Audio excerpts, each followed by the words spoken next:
Salut à vous, j'espère que vous allez bien. Aujourd'hui, je partage avec vous les 3 choses à faire pour avoir une bonne relation de couple. Et si vous restez jusqu'à la fin, je vais vous donner mon avis concernant les relations amoureuses.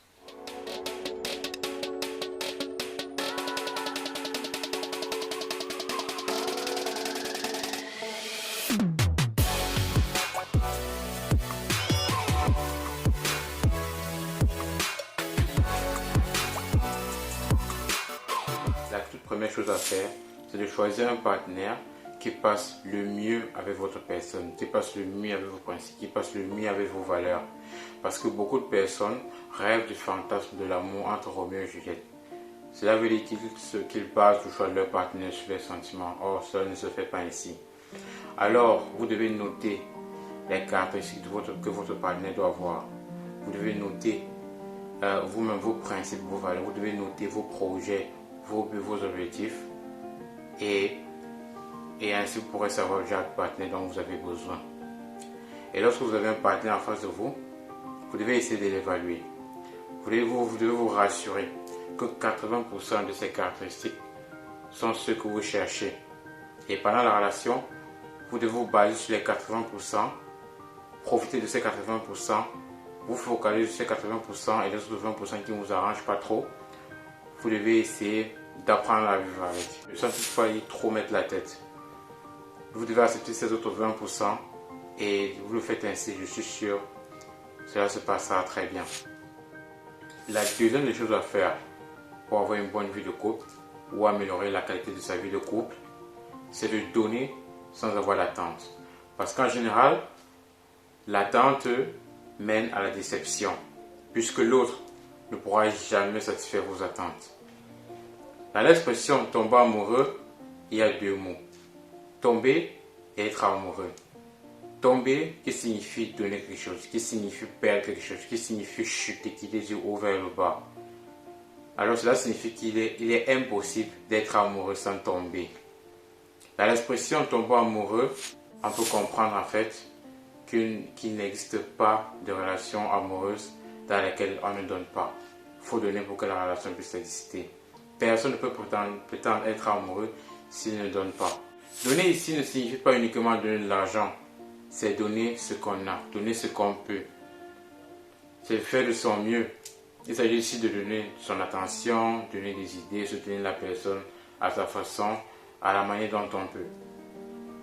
Généralement, le fait d'avoir trop d'attentes pousse les gens à être jaloux, possessifs, égoïstes, ou bien ils ont la peur de perdre l'autre. Et lorsque c'est ainsi, on ne ressent plus de l'amour, mais de la peur, puisque la peur en elle-même, elle est égoïste. La troisième chose, le troisième secret, le plus important d'ailleurs, le secret qui n'a pas de prix, c'est d'être épanoui dans sa vie. C'est d'avoir de l'abondance dans sa vie. Il ne s'agit pas ici de l'abondance sur le plan financier, mais de l'abondance sur tous les plans, en général en fait. Vous devez être épanoui et l'autre partenaire aussi. Et vous deux, vous devez partager. Parce que l'erreur qu'on commet souvent, c'est de compter sur l'autre pour pouvoir veiller à ce que nous soyons épanouis. C'est de faire à ce que notre épanouissement puisse dépendre de l'autre. Et là où c'est ainsi, c'est bien parti pour que le couple aille en feu. Les gens généralement n'aiment pas suivre les malheureux, ceux qui se plaignent tous les jours, qui râlent tout le temps. Et si vous attendez de recevoir de l'autre, vous serez déçus, parce que parfois l'autre n'est même pas heureux.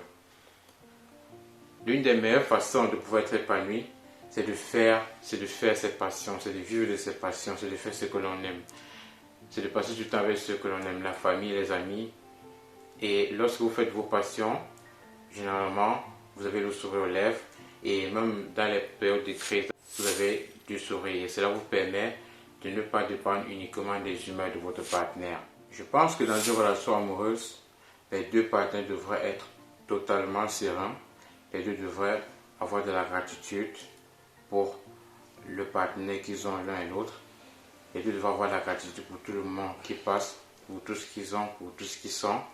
Les 2 devraient profiter de tous les bons et mauvais moments et essayer de donner le meilleur d'eux-mêmes dans le couple sans toutefois chercher à être les meilleurs partenaires. Les 2 devraient être authentique. Et je vous assure, si vous appliquez cette stratégie à la lettre, vous allez améliorer votre vie de couple. Et si cela ne marche pas, alors soit le problème vient de vous parce que vous n'avez pas bien appliqué cette stratégie, ou soit le problème vient de l'autre partenaire. Et si c'est le cas, essayez de trouver un partenaire qui passerait le mieux avec vos exigences, qui passerait le mieux avec vous-même, avec vos principes, avec votre personne. Voilà. Bien. Si cette vidéo vous a plu, n'oubliez surtout pas de vous abonner et de partager afin que les autres puissent également en profiter. Peut-être que grâce à vous, un couple sera sauvé. Sur ce, prenez bien soin de vous et à la prochaine. Ciao, ciao.